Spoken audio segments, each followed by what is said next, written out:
Welcome, everyone. This is Polyfields, and you're listening to LOTRO Players News, where we take a look at the latest news in LOTRO and here at LOTRO Players. And this week we have with us Terry Edwin. Hi! Sunswinda. Hello. Calabathian. Who has fed her cat, and now he will hush.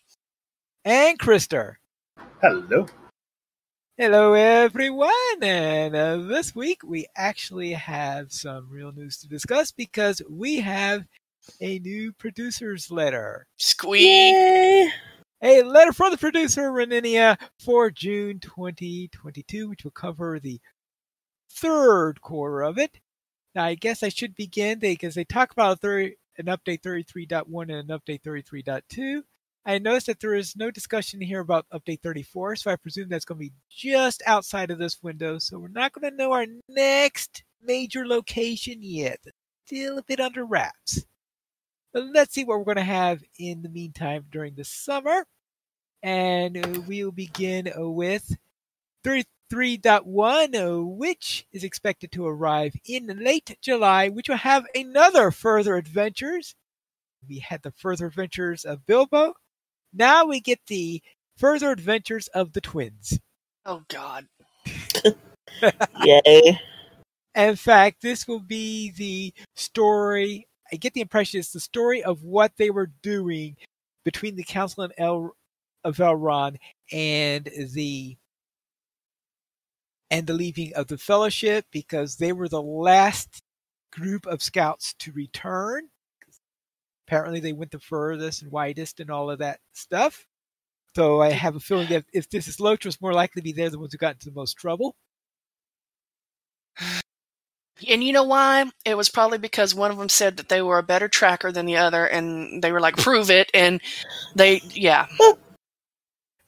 So they're holding a tracking contest. That's exactly what it was. Mm-hmm. Yes. And soon after Frodo's rescue from the Fort of Bruin, the scouts of Rivendell venture forth, seeking news of the enemy and his servants. Lord Elrond has given his sons Elladan and Elrohir a secret errand. Join the twins in their journey from Rivendell to the distant land of Lothlorien. Wait, it's supposed to be a secret? We all know how well that turns out. You know what's secret about it? They went to Lothlorien to try to convince Galadriel to convince her granddaughter to not marry a human. Well, that didn't work out very well. No. It's like, okay, there's the one ring, but I've got something even more important for you. Yes. Around the same time, we'll also see the return of the Treasure Bougain event. I haven't even seen a Treasure Bougain first thing. What is this? Yeah, somehow I don't remember this event. No, I remember it. I just never got to see a Treasure Bougain, let alone catch one. Yeah, I didn't either. That's why I don't remember the event. Yes, folks who experienced it last year may be familiar, but those of you who are new will hopefully have a delightful time trying to catch the rascal and claim its treasure.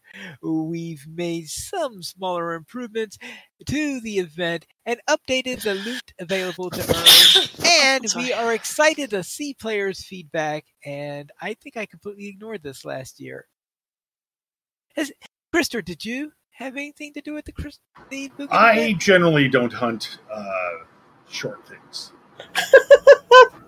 They're not, those things are, Bougans are not trample, trample height things. So. You trample a Bougain accidentally. I may. Yeah, you got that right. It's kind of like a, container ship, swinging around, hitting a sailboat. I might sideswipe a Bougain from time to time. Sideswiping Bougans. Sideswiping Bougain. That sounds like a band I used to listen to. I know. All right. They have insurance for that, It's like, oh, my Bougain was sideswiped. That's like the supplemental insurance. Okay, now that we've sold you your policy, are you interested in anti-Bougain protection? For your Farfig Bougain?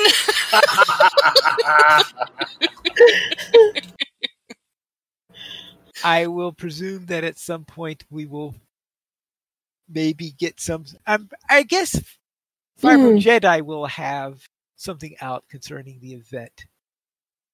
We'll have to see then. And in August, we'll see the return of the Farmers Fair, which will have some smaller changes made to it, as well as some new rewards for players to achieve. And later, in mid-August, we'll see Season 3 of the Legendary Item Reward Track. And I'm sure that as we approach that, we'll have some reminders as the end of the season is approaching that it's time to either not, depending on your point of view on what you're trying to achieve, either not spend your heritage runes or spend them depending on whether you want to get closer to the end of the track for this one or just save it up for the next season. And around the same time, we'll be bidding farewell to our first Legendary World of Honor. Guess they've decided what's going to happen to the Legendary Worlds then. They'll be encouraging players there to say their goodbyes, remember their journeys and the friendships that they've made, and prepare to move to a live world with their memories. We'll be offering free transfers from Honor to any of the live worlds.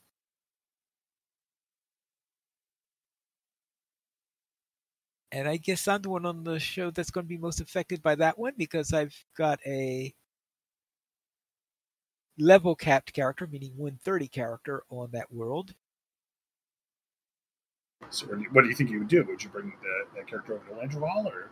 Well, I have to decide which, because the name of the character is Pineleaf.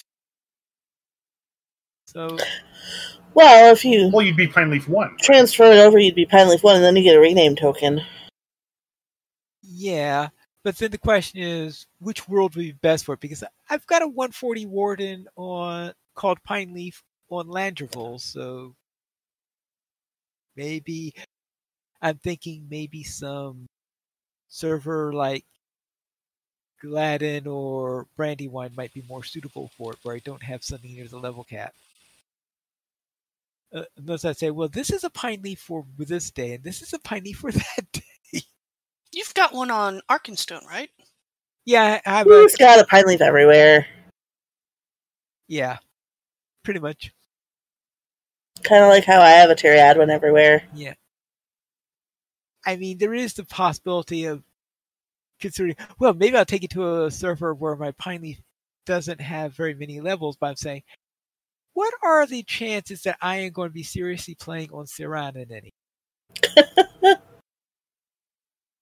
I don't speak French, so I don't think it's going to help me much to be on that server. And we'll have one more exciting surprise for this summer, but we'll keep that close in the vest for now. Keep an eye out for our next few months. So we'll have to find out what that is going to be. Rude. No. We've made some huge changes to Lord of the Rings Online this year. Starting in February, Rangers and Ruins, which brought the premium wallet, gold currency cap, and virtue racing class straight slots for free 12 players. Then in April, for our 15th anniversary, we made a lot of things free, such as Bjorning, Warden, Runekeeper, and High Elf, and all content released for the game is released in 2007 and up to including Helm's Deep. Also, while the changes we're planning next aren't quite so momentous, we think they'll be exciting players nonetheless, especially Terry Adwin. Starting with 33.2, which is planned for September, we'll expand which classes are available to more races. Dwarves and Stout Axes will now be able to become captains and wardens. Elves and High Elves are allowed to become burglars. And Hobbits will become lore masters and champions, and humans will be able to become rune keepers. Hobbit lore masters? What are they? Read comics? Do you know what we're missing in all this, though? Yeah, just Archie comics. What's missing in all this? More character slots so that I can have one of each of these. I know. I was thinking about that, Sans, because I was thinking if you had to move like your characters from Arkenstone to or from Anor to another server, that would be like joining two singularities together. There'd be such a character density. When there's a Right, like I have to choose very carefully because I have several full servers. Or close to full. But, I mean, they sound like fun combinations. I need some of them. I don't know. Sans, do you think you have enough characters to transfer all of them to one server to such a degree that you could actually get the Sans 007? Not right now. Also, this picture here, which shows a Hobbit lore master in the middle, and her bear is so big compared to her. Yeah, and I think that's a dwarf captain and an elf berg. Yeah, that's what makes sense for that picture. My elf burglar is totally going to be Sneaky McSneaky Pants. I'm just saying. I think we now need bear mounts, though, because if a hobbit's going to be running around with a bear that size, we should be able to ride it.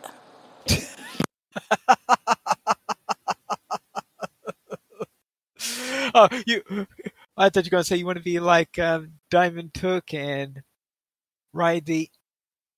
And at the very least, the bear could be pulling a cart or wagon, right? I mean, more successful, though. Well, yes, there is that thing to consider on this. I was wondering when I first heard this, I said, well, maybe the hobbits will get bear cubs instead of full-grown bears, but that looks like a full-grown bear to me.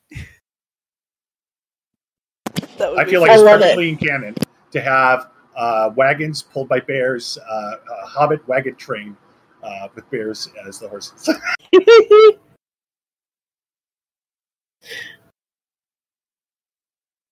And they could homestead in Mordor. I gotta say, it's a completely inaccurate picture of a Hobbit lore master, though, because that bear is behind the lore master, and the bear is never behind the lore master. No, usually the bear is running ahead to pull all of the mobs. Like, even when you summon it and it falls out of the sky, it is still not behind the lore master. It might land on top of you. Whap. Well, my guess at least if you're a hobbit, when it lands on top of you, you won't get crushed. You will literally just, be like standing under it, like, oh, hey, hi. Yes. So I've had sometimes I think that if you rush on ahead quickly, you'll be in front of it for about 2 seconds before it decides to run back in front of you. So if you've ever wished that you could play a dwarf captain, a hobbit lore master, or any of the new combinations above, you'll have your chance in September. Also, of course, we need a group. We need a group. I feel so seen. We need a group with a Hobbit champion and a Hobbit brawler, and let's see who champions better.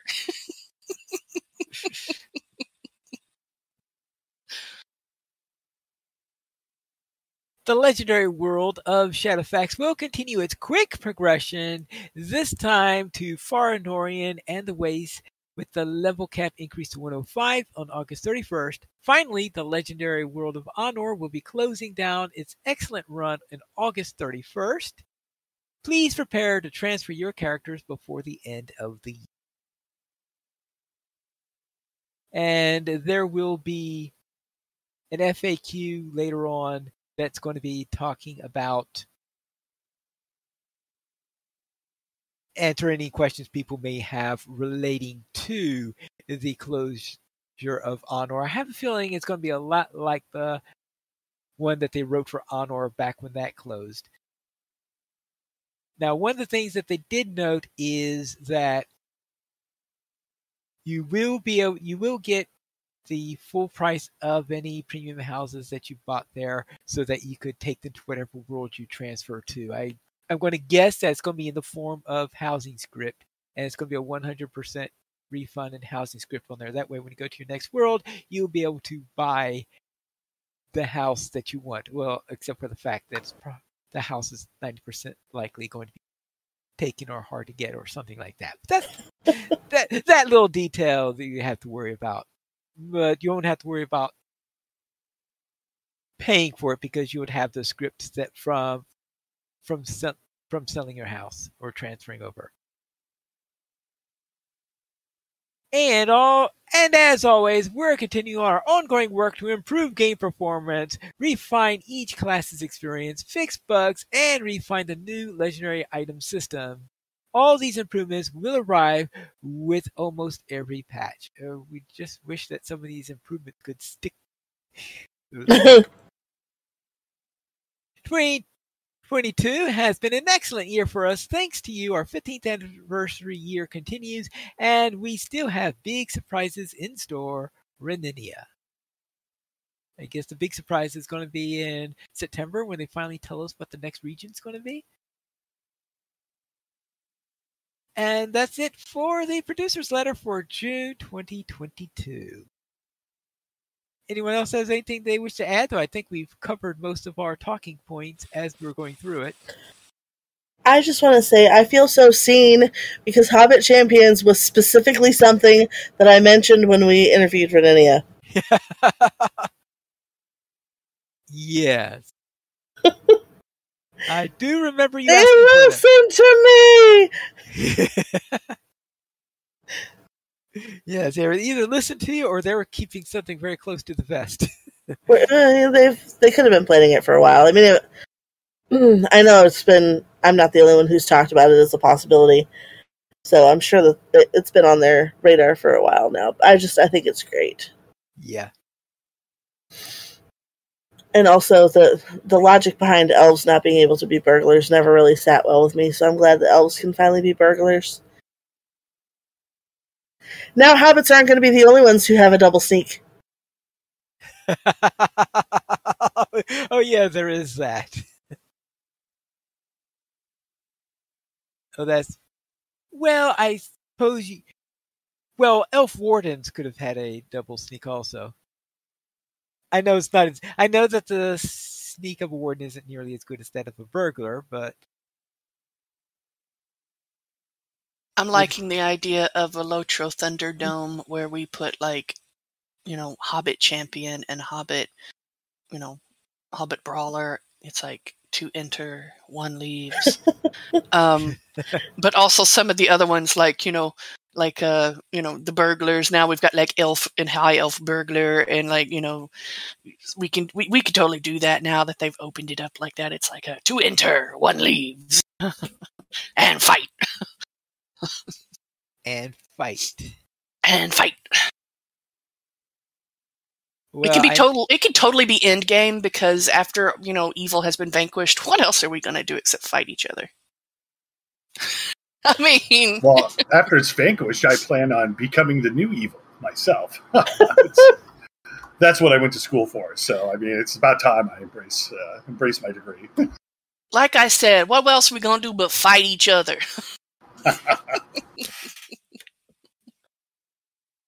Yeah. And that's it for the producer's letter. So then we have a little note here that they are having a anniversary celebration Corgi pet giveaway where you can enter in through the LOTRO website up through June. Actually, it's not the LOTRO website, it's the Daybreak Games website. So there is a link to this in the show notes and also in the forums on there. And this is win a free anniversary celebration Corgi pet. That's the Corgi that is pulling, I believe, a fireworks wagon behind him. It's so cute. Cassowary managed to get one, but yes, very adorable. Okay, so we've got short classes, we've got short people get new classes, we've got short dogs as pets. Is there a general shortening going on in Middle Earth? That's what tall people are getting new classes too. Well, elves don't really count. I'm sure that they do know how to count. I'm sure that they do know how to count. They may not bother with it because it's beneath them, but I'm sure they know how. Yeah, but it's that weird math, like 1 limbus, 2 limbus. 1 limbus, 2 limbus. Yeah. Because, I mean, you just have one little bite of limbus and it fills you up all day. So it's an entirely different, amount there than your paltry inches and feet and centimeters. Philman's crayons. Yes, your paltry Your paltry Daleman's Daleman's cramps. cramps. Yes. And that's it for our game news. But after those weeks of virtually no game news, I think that is quite a bit there. So let's head into our store sales. Terry, what's on sale this week? Oh, you would ask me that because I'm scrolling down to the bottom to put in a title suggestion. Give me a second. I gotta do this before I forget what I wanted to put in there.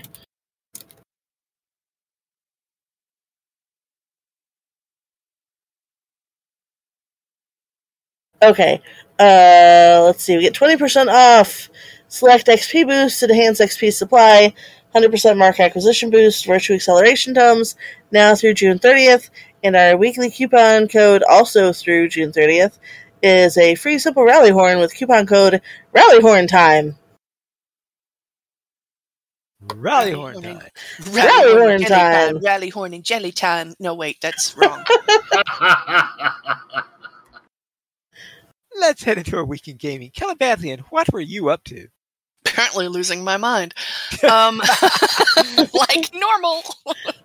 I discovered I had just enough LOTRO points to get some mithril because I was very low.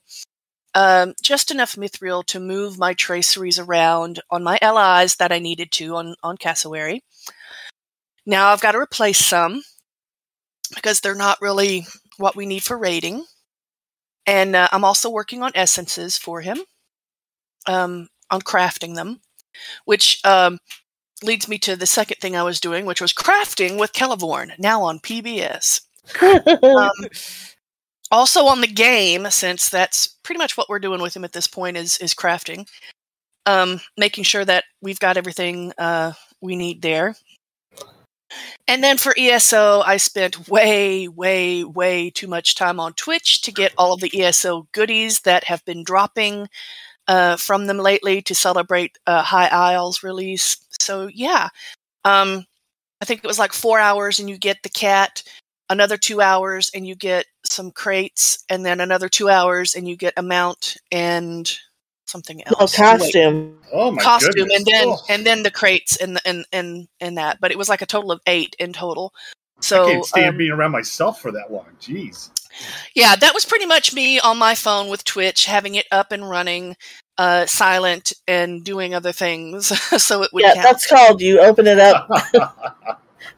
You open it up in a window and turn the sound off and just kind of let it go. Yeah. But I successfully got everything as of today. I split it up into 2 days because there's a lot of people affiliated with that who have the drops, who are on Twitch, because I think it ends tomorrow? Sometime 27th. like that. 27th, yeah. I couldn't remember if it was the 26th or 27th, but there's still a little bit of time. Anyone listening live who plays ESO who wants to do that. If it's Monday, I don't know. You may be out of luck. But yeah, that was my week. So, Krister, how about you? Well, last night we had another T1 in the Horde that went pretty much smooth as butter. It was very quick, but unfortunately, this is what happens: is we're like, oh my goodness, it's so easy. This is such a breeze. I'm just going to skate through T2. So I'm trying to mitigate my feelings of it's going very smoothly on T1 with. I remember T2 was tougher, but I think we're in a position now where the positions that we need to have people that we know are going to be able to do their job are there and consistently being filled. So I don't feel like there's a reason why we can't hug a T2 boss one attempt, and then maybe do, like Ellie has suggested, a T1 farm or a T2 farm on the first boss. But the first part would be to get through boss one. So that would be we got to take that baby step before anything else is realized. But I feel comfortable in giving it a shot. So I'm thinking maybe. Yes, Krister. And you know what else also helps with T1? When you're not kind of late and you rush up and you get ready for that first boss, and everybody gets ready, set, and before we can even swing our double-handed sword, not naming names, you're double punted off of the edge immediately. Oh, that was awesome. Yeah, we call that the sacrifice. Yeah. You have to kind of make a sacrifice right at the beginning. And what we found is that lumberjacks are almost just like canola oil. They're just smooth. They just fly right out. So it really does. Of course, I was not alone. I was not alone in the pit because someone's companion was down there running up against a wall, and I was like, well, at least I'm not alone. But then there was the discussion about how when you try to open like a bag or open anything in your bags, it tells you you're too busy to do that right now. And I'm like, I am the opposite of busy. If I'm dead, I'm literally not doing anything. You're busy being dead. I'm just too busy. I'm too busy of being dead. So yeah, the ghost that Krister would resurrect, and I would join his little ghost. My ghost companion. army, absolutely. Yeah. That's the cool thing about, and I don't think most of you understand this, is that you guys all have a future. After you die, I'm going to find you. I'm going to get your ghost, and I'm going to put your ghost in my ghost army. So we'll be able to pal around forever. Aren't you happy about that? I mean, that would be I would be excited. If I were you, I would be thrilled. I mean. Yes, just imagine the surprise that people see. There's like the first age ghost with the banner, and then a lumberjack with a shovel, asking you to buy loam and fertilizer and potting soil for him. Chopping down trees and that kind of thing. But I can see that happening, Krista. Yeah, palling around. It's Yeah, well, so of course the bummer last night was that we did our T1 and no boots dropped for anybody. So that was a little bit of a frustration there. But overall, that run was a bit bootless. Yeah, that was very frustrating. But apparently those boots were made for walking. Yeah, basically what consumed my gaming time this week was ESO because I have been hooked on that stupid card game. And conveniently, I can multitask by having the card game up on one monitor and then working. And I can work, and then I can pause and do a round, and then work, and then pause and do a round. So I did that a couple days, and now I've stopped. I'm not going to do that anymore. But I got my Templar up to level 50 now. So that was cool because, of course, I was expecting that when the Templar got unlocked to level 50 that I'd immediately be at the maximum champion points because he has access to them. And so now I have a bunch of gear I can equip him with that's just been in my vault, so that's been pretty cool.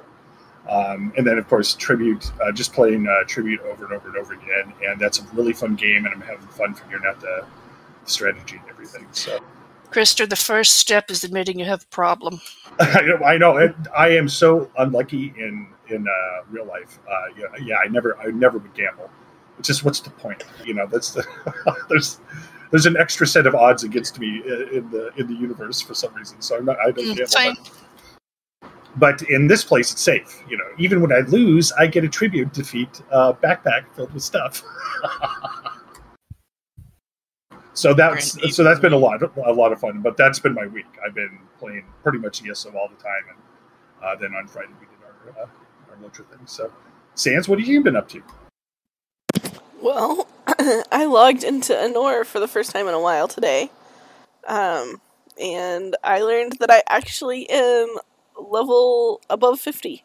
I thought I only got 250, but I think I was actually 54. So that was kind of cool. But I was very poor, so that was kind of sad.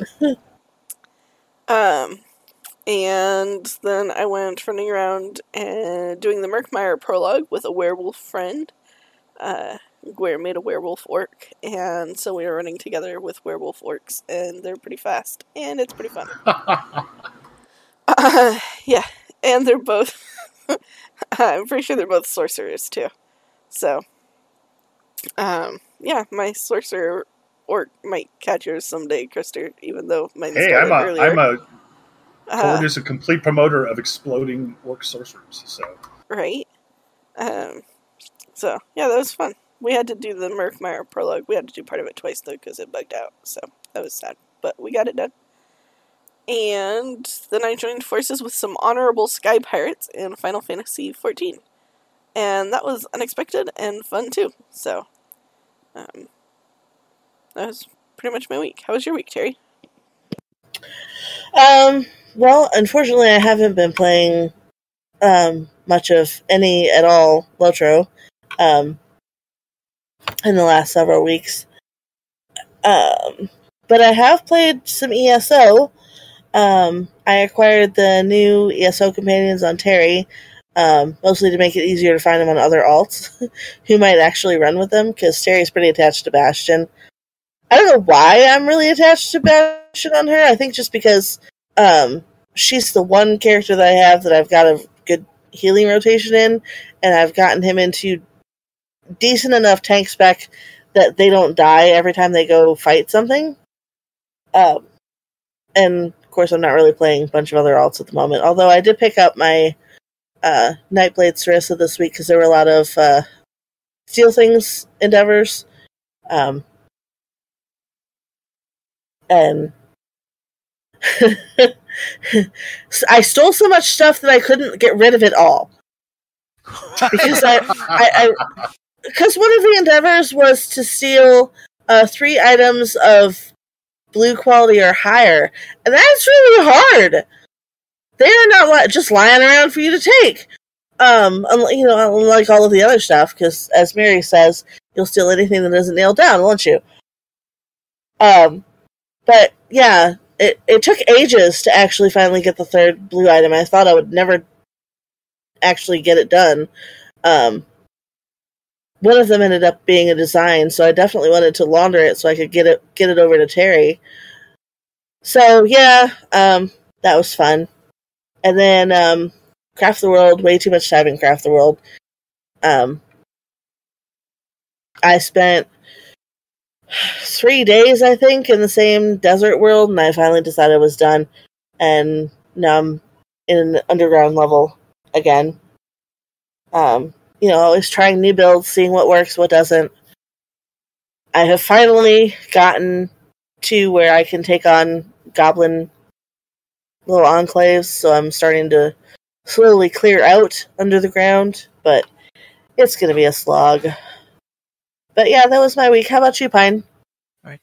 Oh, you know what the proper response is to someone who says you'll take anything that's not nailed down? What? I brought a claw hammer. For gaming this week, in LOTRO, my honor warden headed into the second circle of Minas Morgul. Let's see if I could finish up Minas Morgul and the Black Book of Mordor before they shut down the servers. And in DDO, my Tabaxi headed to the Isle of Dread, so where I'm starting to face some various dinosaurs. I haven't run into a T-Rex yet, but I'm sure that's going to be inevitable. And in ESO, my Templar reached maximum rapport with Isabel. And that is my week in gaming. We currently have 14 supporters on Patreon. If you'd like to join this illustrious rate of players and help support LOTRO players, you can go to the donations page to support the Players Alliance on Patreon. Your money will be used for podcast hosting, website hosting, and to pay for our live shows. If you would like to send us an email, you can send it to podcast@LOTROplayers.com. You can also follow us at Twitter, the Players Alliance @Players Ally, LOTRO Players @LOTRO Players, Arendis @Arendis, Pineleaf @Pineleaf Needles, Sanswinda @Sanswinda, Terry Edwin @Terry Edwin, Guarendis @Guarendis, Calabathian @Calabathian, and Krister @Entropy Engine 1. The Players Alliance has 2 shows. On Wednesdays at 7 p.m. US Eastern Time, we have DDO Players News, but please note that DDO Players News is currently on hiatus.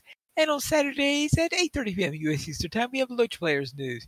You can choose for our shows at LOTROplayers.com/live. And that's all for tonight. And this is Pineleaf Needles reminding you to skirmish responsibly.